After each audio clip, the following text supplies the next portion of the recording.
re na le mme Mmabatho ba kae Mothobi ke mosadi wa nang le bana ba bangata ka mokgwa o tshabehang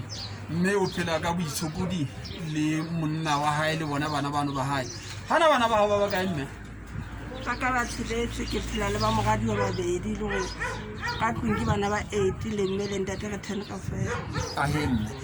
mme ke mona le fumana thuso ena eo le fumanang ka jeno ya dijo le dipeo e ka ba di tla ya o thusa ka mokgwa ofe di tla nthusa haholo ntate a hoba ke motho a ratang temo ntate dilo tsa di tlo nthusa haholo ntate a go hlalose wena le bana ba hao le tla tseba o kopanya matsoho le monna hao hore taba tse di etsale kapa ile ba kenya hao fela le mo a re lo kopana re le lelapa ka ofela ntate a go le boheru a lebo ke leboa haholo dilo tsena tse re di fuweng le temo ke lo phethola haholo mane lapeng ke kenya merogo fatshe ke fata dinala mme ke a leboha thank you re a leboha